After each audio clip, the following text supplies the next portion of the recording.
Fishing harbour ప్రమాదానికి తనకు ఎలాంటి సంబంధం లేదని యూట్యూబర్ నాని స్పష్టం చేశారు. ఆ ప్రమాదం జరిగిన సమయంలో తాను ఓ హోటల్లో ఉన్నానని, విషయం తెలిసిన వెంటనే ఘటనా స్థలానికి వెళ్లి సహాయక చర్యల్లో పాల్గొన్నానని తెలిపారు. ఇక అగ్ని ప్రమాదం ఘటనపై ఆరోపణలు ఎదుర్కొంటున్న నాని ఇవాళ కోర్టుకు హాజరయ్యారు. అనంతరం తన లాయర్తో కలిసి మీడియాతో మాట్లాడాడు.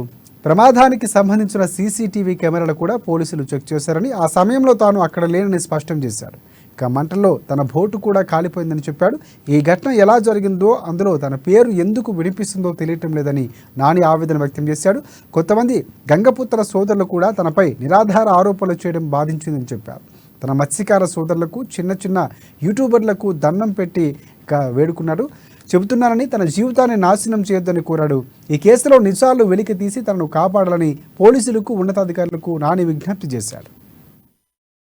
ఇలాగ అయిపోతున్నాను, గవర్నమెంట్ మాకు ఏదైనా హెల్ప్ చేయాలి, మీరే ఉన్నారు, మాకు ఎవరైనా నేను గుండెలు బాదుకుంటున్నాను ఏడ్చుకుంటూ.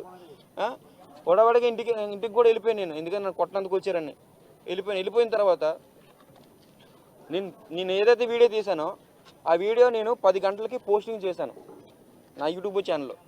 10 గంటల పోస్టింగ్ చేసిన తర్వాత నాకు ఫోన్ వచ్చింది వన్ టౌన్ నుంచి కాదు,